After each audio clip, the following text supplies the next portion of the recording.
नमस्कार विद्यार्थी मित्रांनो, माझं नाव सुहास भिसे. स्वागत आहे तुमचं सर्वांचं प्रदा करंट अफेअर्स मराठी या आपल्या मायबोली भाषेतील एज्युकेशनल यूट्यूब चॅनलमध्ये. विद्यार्थी मित्रांनो, आज आहे 4 एप्रिल 2026. आजच्या दिवसाचे जेवढेही चालू घडामोडीचे महत्त्वाचे टॉप प्रश्न बनत असतील ते सर्व प्रश्न आपण या व्हिडिओच्या माध्यमातून पाहणार आहोत. तरी सर्वप्रथम आपण जर नवीन असाल, पहिल्यांदा या चॅनलवरील व्हिडिओ पाहत असाल तर चॅनलला या ठिकाणी अवश्य सबस्क्राईबसुद्धा करून घेऊ शकता. ठीक आहे, चला तर मग आपण आजच्या व्हिडिओला सुरुवात करूया. त्या अगोदर कालच्या व्हिडिओमध्ये जो काही शेवटचा प्रश्न विचारला होता त्या प्रश्नाचं उत्तर जाणून घेऊया. काय होता प्रश्न?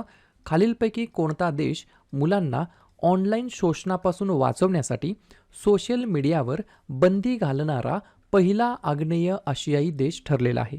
तर बऱ्याच विद्यार्थी मित्रांनी अगदी योग्य उत्तर टाईप करून सांगितलं आहे. पर्याय क्रमांक ए इंडोनेशिया हे या प्रश्नाचं योग्य उत्तर असणार आहे. तर इंडोनेशिया देश मुलांना ऑनलाईन शोषणापासून वाचवण्यासाठी सोशल मीडियावर बंदी घालणारा पहिला आग्नेय आशियाई देश ठरलेला आहे. इंडोनेशिया हे या प्रश्नाचं योग्य उत्तर असणार आहे. क्लिअर? आता पाहूया विद्यार्थी मित्रांनो प्रश्न क्रमांक पहिला. टोटल संपूर्ण व्हिडिओमध्ये 12 प्रश्न असतील. सुरुवातीपासून शेवटपर्यंत व्हिडिओ प्रामाणिकपणे पाहण्याचा प्रयत्न करा. एक एक प्रश्न महत्त्वाचा आहे, तुम्ही कोणत्याही परीक्षेची तयारी करा. प्रश्न क्रमांक पहिला काय आहे? 2026 मध्ये होर्मुझच्या सामुद्रधुनीतून तेल पुरवठा सुरक्षित करण्यासाठीचा आघाडीमध्ये किती देश सामील झालेले आहेत? या ठिकाणी बरेच आकडे चेंज होत आलेले आहेत. लेटेस्ट जो काही आकडा आहे तो पर्याय क्रमांक डी. एकूण या ठिकाणी 40 देश या अलायन्समध्ये या ठिकाणी सामील झालेले आहेत. कशा बाबतीमध्ये? तर होर्मुझच्या सामुद्रधुनीतून तेल पुरवठा सुरक्षित करण्यासाठीच्या आघाडीमध्ये जवळपास 40 देश या ठिकाणी सामील झालेले आहेत. 2-3 पॉईंट्स आहेत ते लिहून घ्या. एप्रिल 2026च्या सुरुवातीला जलवाहतुकीमध्ये मोठ्या प्रमाणामध्ये व्यत्यय आल्यानंतर होर्मुझची सामुद्रधुनी सुरक्षित करण्यासाठी आणि पुन्हा एकदा खुली करण्यासाठीच्या उपाययोजनांवरती चर्चा करण्याकरिता सुमारे 40 देश ब्रिटनच्या नेतृत्वाखालील आघाडीमध्ये सामील झालेले आहेत. लक्षात घ्या, काय? ब्रिटनच्या नेतृत्वाखालील आघाडीमध्ये सामील झालेले आहेत. इराणने महत्त्वाचा जलमार्ग रोखल्यानंतर जागतिक अर्थव्यवस्थेला पुढील धोके टाळण्यासाठी जलवाहतुकीचे स्वातंत्र्य पुनर्स्थापित करणे हे आपला प्यारा भारत देश, फ्रान्स, जर्मनी, कॅनडा आणि UAE यांचा समावेश असलेल्या या आघाडीच्या मागचं उद्दिष्ट आहे. या गोष्टी तुम्हाला लक्षात ठेवायच्या आहेत. ठीक आहे, पुढचा प्रश्न. प्रश्न क्रमांक दुसरा. कोणते राज्य भारताचा पहिला क्वांटम कॉम्प्युटर सादर करणार आहे? 2 नंबरच्या प्रश्नाचं योग्य उत्तर आहे पर्याय क्रमांक सी. आंध्र प्रदेश हे या प्रश्नाचं योग्य उत्तर असणार आहे. आंध्र प्रदेश राज्य भारताचा पहिला इंडियाज फर्स्ट क्वांटम कॉम्प्युटर या ठिकाणी सादर करणार आहे. 2 पॉईंट लिहून घ्या. आंध्र प्रदेश 14 एप्रिल 2026 रोजी अमरावती येथे भारताचा पहिला क्वांटम कॉम्प्युटर सुरू करणार आहे. दुसरा पॉईंट. अमरावती क्वांटम व्हॅली प्रकल्पाचे उद्दिष्ट जागतिक भागीदारीसह राष्ट्रीय क्वांटम मिशन अंतर्गत नवोपक्रम, स्टार्टअप्स आणि आत्मनिर्भरतेला चालना देणे या उद्देशाने या ठिकाणी हे सुरू करण्यात येणार आहे. पर्याय क्रमांक सी. आंध्र प्रदेश हे या प्रश्नाचं योग्य उत्तर असणार आहे. गोष्ट आहे, प्रश्न आहे प्रथम घटनेबद्दल. तर बाकीच्या लेटेस्ट प्रथम घटनांवरती आपण एकदा रिव्हिजन टाकूया. तुम्ही अभ्यास किती करता हे महत्त्वाचं नाहीये, केलेल्या अभ्यासावरती परत परत रिव्हिजन किती मारता हे महत्त्वाचं ठरणार आहे. लिहून घ्या. बायोबिटुमेनचे व्यावसायिक उत्पादन करणारा पहिला देश भारत. भारतातील पहिला जैव आनंदी जिल्हा आहे केई-पन्योर, अरुणाचल प्रदेशमध्ये आहे. भारतातील पहिले एकात्मिक खाजगी उपग्रह उत्पादन युनिट सुरू करण्यात आलं सानंद, गुजरात या ठिकाणी. ज्येष्ठ नागरिकांसाठी स्वतंत्र ज्येष्ठ नागरिक बजेट सादर करण्यात येणार आहे केरळमध्ये. भारतातील पहिले AI सक्षम विद्यापीठ चौधरी चरण सिंग विद्यापीठ जे की मेरठमध्ये आहे. भारताचा पहिला क्वांटम कॉम्प्युटर सादर करणार आहे आंध्र प्रदेश राज्य. भारतातील पहिला वन्यजीव सुरक्षित रस्ता ठरला आहे NH45 जे की मध्य प्रदेशमध्ये आहे. भारतातील पहिला डिजिटल आदिवासी स्वातंत्र्य सैनिक संग्रहालयाचे उद्घाटन छत्तीसगडमध्ये. भारतातील पहिले PPP मेडिकल कॉलेज मध्य प्रदेशमध्ये. आणि भारतातील पहिले स्वदेशी MRI स्कॅनर कोठे विकसित करण्यात आलं? तर बेंगलोरमध्ये. कोणत्या कंपनीद्वारे? तर वोक्सल ग्राइड्स या कंपनीच्या माध्यमातून. पुढचा प्रश्न. प्रश्न क्रमांक तिसरा. दरवर्षी खान जागृतीसाठी आंतरराष्ट्रीय दिवस केव्हा साजरा करण्यात येत असतो? तर विद्यार्थी मित्रांनो, आजच्याच दिवशी म्हणजेच 4 एप्रिलला दरवर्षी या ठिकाणी खान जागृतीसाठी आंतरराष्ट्रीय दिवस म्हणून आपण साजरा करतो. 2 पॉईंट लिहून घ्या. याचा मागचा इतिहास काय तर लिहून घ्या.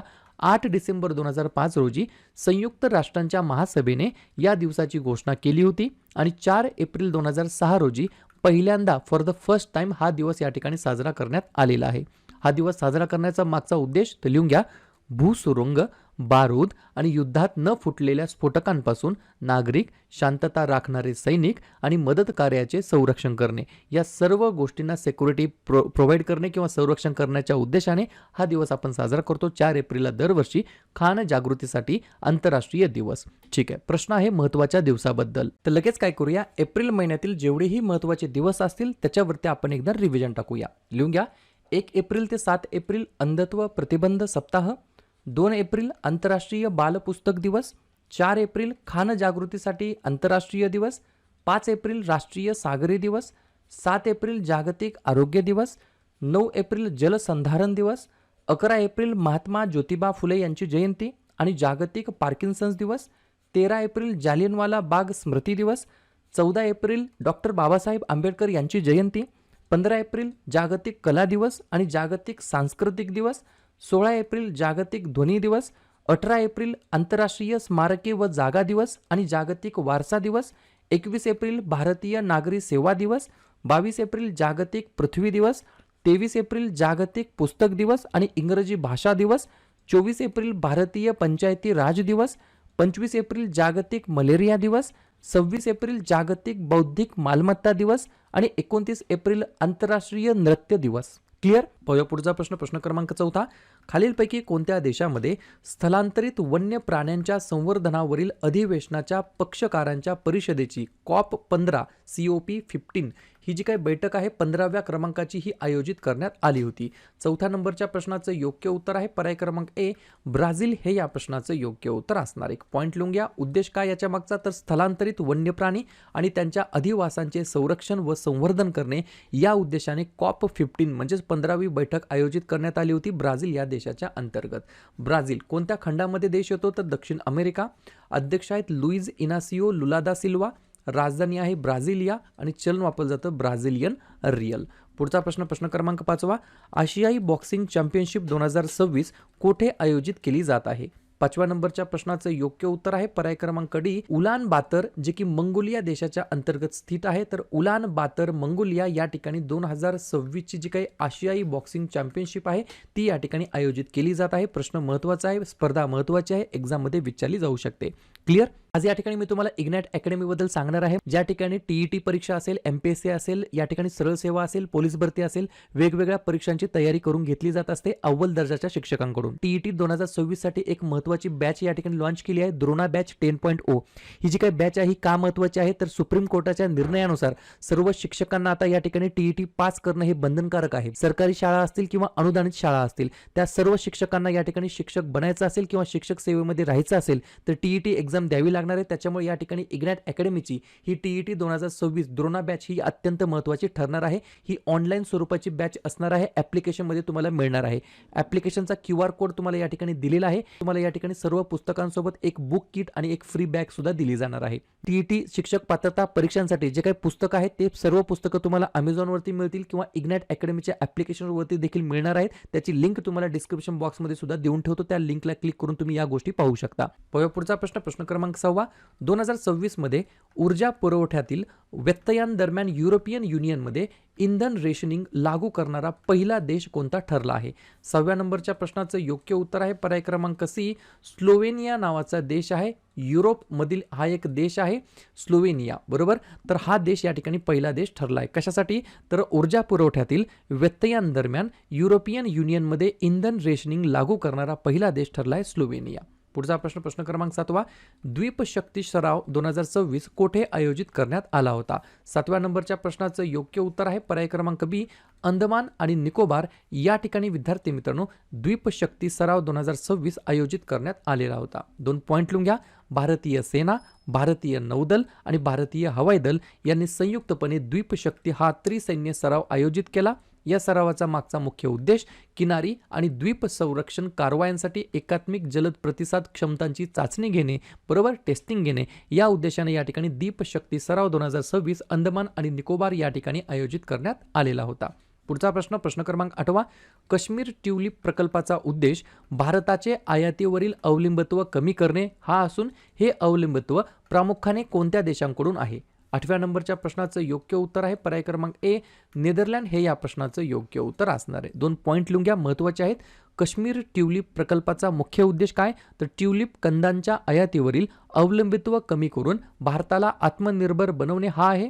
कारण भारत सध्या ट्यूलिप कंदांच्या गरजेसाठी प्रामुख्याने नेदरलँड या देशावर अवलंबून आहे. आयातीचे प्रमाण व्यवस्थितपणे लक्षात घ्या. भारत दरवर्षी ट्यूलिप कंदांच्या आयातीवरती सुमारे 300 ते 400 कोटी रुपये खर्च करतो, बरोबर. तर हे जे काय अवलंबित्व आहे, ही जी काय डिपेंडन्सी आहे, ती या ठिकाणी कमी करून भारताला या क्षेत्रामध्ये इंडिपेंडंट बनवणे या उद्देशाने या ठिकाणी हे सुरू करण्यात आलेलं आहे. नेदरलँड या ठिकाणी अध्यक्ष इसहाक हर्जोग नाही आहेत, लक्षात घ्या. हे इसहाक हर्जोग या ठिकाणी इस्रायल या देशाचे अध्यक्ष आहेत. या ठिकाणी मला करेक्शन करून घ्या. नेदरलँडचे जे काही वर्तमानमधील प्राईम मिनिस्टर आहेत त्यांचं नाव काय आहे? तर रॉब जेटेन. या ठिकाणी नेदरलँडचे अध्यक्ष आहेत का? तर बिलकुल नाही. नेदरलँडमध्ये मोनार्च आहेत, म्हणजेच राजा आहेत, किंग आहेत. ही गोष्ट लक्षात ठेवायची आहे. क्लिअर. हे जे काही इसहाक हर्जोग आहेत ते इस्रायलचे अध्यक्ष आहेत. नेदरलँडचे पंतप्रधान आहेत रॉब जेटेन. राजधानी आहे ॲम्स्टरडॅम आणि चलन वापरला जातो युरो. पुढचा प्रश्न क्रमांक 9. पंजाब सरकारने अलीकडेच कोणत्या शहरामध्ये उत्तर भारतातील पहिल्या काचेच्या पुलाच्या बांधकामाची घोषणा केलेली आहे? 9व्या प्रश्नाचं योग्य उत्तर आहे पर्याय क्रमांक डी, नांगल हे या प्रश्नाचं योग्य उत्तर असणार आहे. पर्टिक्युलरली ठिकाण कोणतं? तर शिवालिक पार्क नावाचं एक ठिकाण आहे. येथील नांगल तलावावर म्हणजे सतलज तलावावर हा पूल बांधण्यात आलेला आहे. उद्देश काय? तर या उपक्रमाचे उद्दिष्ट परिसरातील पर्यटनाला चालना देणे असून तो 6 महिन्यामध्ये पूर्ण होणे हे देखील या ठिकाणी एक्सपेक्ट केलं जात आहे. तुम्ही म्हणताल की सर हे जे काही पहिल्या काचेच्या पुलाचं बोलण्यात आलं हे आपण अगोदर ऐकलेलं आहे. हो, बरोबर आहे. तमिळनाडूतील कन्याकुमारीच्या काठावर देशातील पहिला काचेचा पूल या ठिकाणी पूर्ण झालेला आहे. त्याच्याबद्दल आपण मागेच माहिती घेतलेली होती. ठीक आहे. पंजाब स्थापना 1 नोव्हेंबर 1966. मुख्यमंत्री भगवंत मान, राज्यपाल गुलाबचंद कटारिया, राजधानी चंदीगड. एकच महत्त्वाचं धरण भाकरा नांगल नावाचं. पुढचा प्रश्न क्रमांक 10. माहिती आणि प्रसारण मंत्रालयाच्या नवीन सचिवपदी कोणाची नियुक्ती झालेली आहे? 10व्या नंबरच्या प्रश्नाचं योग्य उत्तर आहे पर्याय क्रमांक सी, चंचल कुमार असं त्यांचं नाव आहे. काय नाव आहे? चंचल कुमार असं त्यांचं नाव आहे. माहिती आणि प्रसारण मंत्रालयाच्या नवीन सचिवपदी त्यांची नुकतीच नियुक्ती करण्यात आली आहे. पुढचा प्रश्न क्रमांक 11. भारताच्या नव्या AI आधारित उपक्रमाद्वारे आयुर्वेद संशोधन किती भाषांमध्ये उपलब्ध करण्याचे मागचं उद्दिष्ट आहे?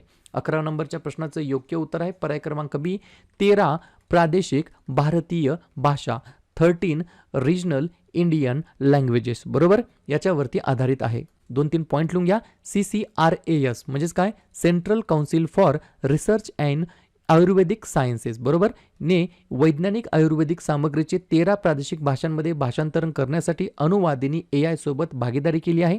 या उपक्रमाचा उद्देश भाषिक दरी कमी करणे आहे आणि पुराव्यावर आधारित आयुर्वेदाला प्रोत्साहन देणे हा याच्या मागचा उद्देश आहे. यामुळे देशातील सर्व प्रदेशातील लोकांपर्यंत अस्सल आरोग्यविषयक ज्ञान पोहोचवण्यासाठी मदत होणार आहे. शेवटचा प्रश्न.